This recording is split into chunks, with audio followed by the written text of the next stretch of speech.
BJP को हराते भी क्या, वो बीजेपी से गठबंधन चुनाव लड़ ही नहीं रहा था।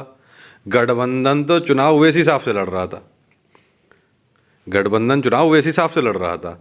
जितने भी यहाँ के नुमाइंदे थे, प्रतापगढ़ी क्या वजूद है। चेहरा इमरान प्रतापगढ़ी मुस्लिम क़यादत का, वो भी तो एक चेहरा बन सकते हैं ना, उसमें क्या दिक्कत है। और ये तुक्के शायर इमरान प्रतापगढ़ी, ये तुकबंदी के शायर, जिन्हें कांग्रेस ये समझती थी कि ये बहुत बड़े मुसलमानों के नेता हैं, मुसलमानों के रहबर हैं।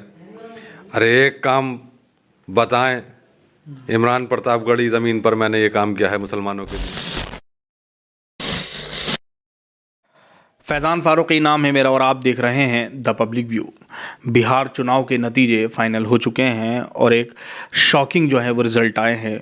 लोगों को उम्मीद तो थी, कयास भी लगाए जा रहे थे और एग्ज़िट पोल भी यही बता रहा था ज़्यादातर कि सरकार जो है वो एनडीए की बनने वाली है, लेकिन इस तरह से बनने वाली है ये शायद किसी ने नहीं सोचा था। जहां आरजेडी को सिर्फ 35 सीटों पर रोक दिया, वहीं कांग्रेस 6 सीटें, लेकिन एमआईएम ने 5 सीटें हासिल की हैं पिछली बार की तरह। पिछला जो चुनाव हुआ 2020 में, उसमें भी 5 सीटें हासिल की, इस बार भी 5 सीटें हासिल की और एनडीए ने अपनी सरकार पूर्ण बहुमत से बना ली है। यहाँ मेरे साथ मौजूद हैं संभल के ज़िला अध्यक्ष असद अब्दुल्ला साहब। ये लगातार कई सालों से एमआईएम में जो हैं एक्टिव हैं। हम इनसे बात करेंगे कि असद साहब, एक सवाल ये रहेगा मेरा कि इतिहास ने ख़ुद को दोहराया है और एमआईएम ने 5 सीटें हासिल की हैं। कहीं इतिहास कुछ वक्त बाद फिर ना दोहरा ले खुद को और 5 में से 4 विधायक छोड़कर चले जाएं। देखिए फैज़ान साहब, 5 विधायक जो छोड़ करके गए थे, 4 विधायक पिछली बार, तो उनका आपने देखा क्या हश्र हुआ। ना खुदा ही मिला, ना विसाले सनम, ना इधर के रहे ना उधर के रहे। उन्हें आज टिकट भी हाथ नहीं आई और मैं समझता हूँ कि ये बहुत ज़्यादा, वो जो जिस तरह से ओवैसी साहब ने उन्हें पकड़कर विधायक बनाया था, आज वो कहीं के नहीं रहे। और आरजेडी जो धोखेबाज और दगाबाज लोग हैं, वो उन्हीं के पास गए और उन्हें वहाँ से दगा मिली, उनको टिकट भी वहाँ से हाथ नहीं आया। तो आज 5 विधायक बिहार के सीमांचल के मुसलमानों ने बनाए हैं। तो सबसे पहले मैं अल्लाह रब्बुल इज़्ज़त का बहुत बहुत शुक्रगुज़ार हूँ कि उसने ओवैसी साहब की मोहब्बत, अपनी कायद की मोहब्बत जो है अवाम के दिल में डाली। और वहाँ पर सीमांचल के मुसलमानों का बहुत शुक्रगुज़ार हूँ कि उन्होंने जो है 5 अपने कायद को चुना, अपनी क़यादत को चुना। मैं वहाँ गया हूँ और मैंने वहाँ के जो लोगों के मुद्दे हैं वो ज़मीन पे देखे हैं। सीमांचल एक बहुत पिछड़ा हुआ इलाका है, उसके साथ इंसाफ नहीं हुआ। जब भी सरकारें बनी तो पटना जो है अपने अपने क्षेत्र में विकास हुआ, लेकिन सीमांचल के गरीब और मज़लूम की तरफ किसी ने नहीं देखा। ओवैसी साहब जो पूरे हिंदुस्तान की लोग जानते हैं कि वो सबसे पहले किसी की आवाज़ उठाते हैं तो मज़लूमों की, कमज़ोरों की आवाज़ उठाते हैं। और जो सीमांचल जो एक पिछड़ा इलाका था, तो अभी भी वहाँ जाकर उन्होंने जो है सबसे पिछड़े इलाके को चुना और वहाँ के मजबूर और मज़लूम लोगों को चुना और उनके साथ बराबर कंधे से कंधा मिलाकर चले। तो अल्लाह रब्बुल इज़्ज़त ने इज़्ज़त दी और वहाँ पर 5 विधायक बने। और 5 विधायकों से जो है उनके जो मुद्दे हैं कि वहाँ पर पुल नहीं है, सड़कें नहीं हैं, बिजली नहीं है, पानी नहीं है, स्वास्थ्य सेवाएं नहीं है, वहाँ रोज़गार नहीं है।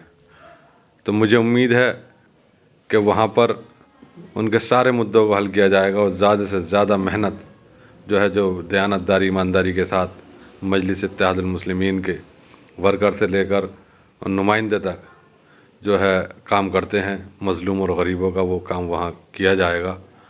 और बार बार बैरिस्टर असदुद्दीन ओवैसी ने, अख्तर ईमान साहब ने वहाँ गठबंधन से लिख कर के दिया, ढोल बजा कर के दिया, उनके दरवाज़े पर दस्तक दी कि हमें भी गठबंधन का हिस्सा बना लीजिए। तो हो सकता था अगर वो गठबंधन का हिस्सा बनाते तो परिणाम कुछ और होते, लेकिन उन्होंने हमें अछूत समझा। उन्होंने जाना कि मुसलमान जो है हमारा दरी बिछाएगा, दरी गैंग है या ये नारा गैंग है। तो उन्होंने हमें सियासी अछूत समझा और उन हमसे बात तक नहीं की। जो कांग्रेस पार्टी जो एक बड़ी पार्टी है उससे गठबंधन था और जो छोटी छोटी पार्टियों से गठबंधन था, तो आज कांग्रेस पार्टी 4 सीटों पर सिमट करके रह गई और 5 या 6 सीटों पर सिमट कर रह गई। लेकिन इस चीज़ से सबक जो है उत्तर प्रदेश को लेना चाहिए कि उत्तर प्रदेश में भी 2027 की तैयारियां हैं।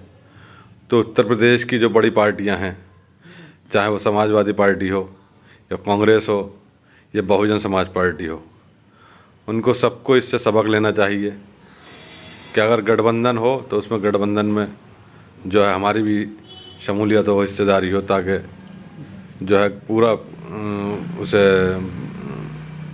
फासिस्ट ताकतों को हरा सकें। बार बार जो है असदुद्दीन ओवैसी साहब ने ये कहा था कि आप बीजेपी को नहीं हरा सकते।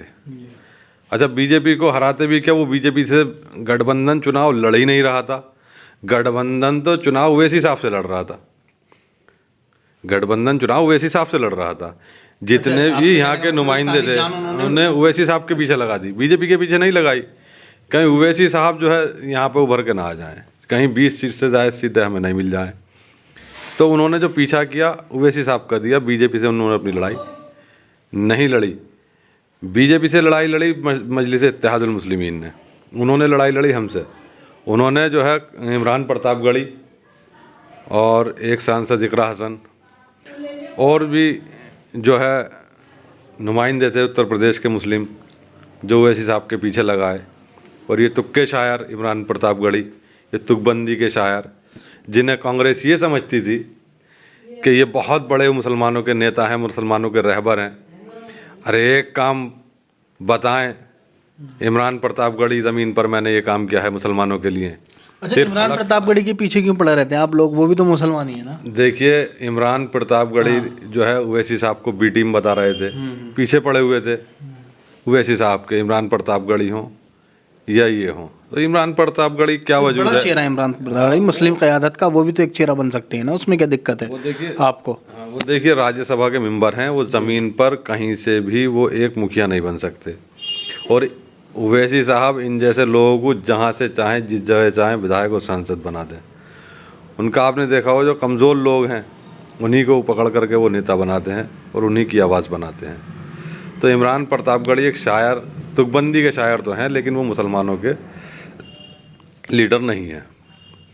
तो मैं चाहूँगा कि 2027 में भी जो गठबंधन यहाँ उत्तर प्रदेश में बने तो उसे वहाँ से सबक लेना चाहिए।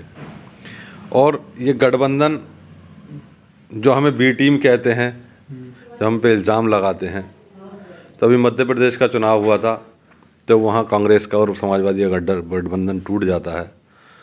कांग्रेस अलग चुनाव लड़ती है और जो है समाजवादी पार्टी अलग चुनाव लड़ती है। राजस्थान में जब चुनाव होता है तो वहाँ जो है समाजवादी पार्टी पहुँच जाती है और कांग्रेस अलग चुनाव लड़ती है। तो इनके नज़रिए, इनकी विचारधाराएँ अलग हो जाती हैं। तो समाजवादी पार्टी हरियाणा में जाकर भी चुनाव लड़ती है। तो मैं समाजवादी पार्टी से पूछना चाहूँगा कि वो किसकी मदद करने के लिए राजस्थान, हरियाणा और मध्य प्रदेश जाते हैं। जो हम पे इल्ज़ाम लगाते हैं वो वहाँ किसकी मदद करने के लिए जाते हैं। तो आज बिहार के रिज़ल्ट ने ये साबित कर दिया है कि गरीब, मज़दूर, मज़लूम, जो कमज़ोरों की आवाज़ जो है मजलिस इत्तेहादुल मुस्लिमीन है। और मुझे उम्मीद है 2027 में इंशाअल्लाह बिहार से अच्छा रिज़ल्ट उत्तर प्रदेश की जो है आएगा।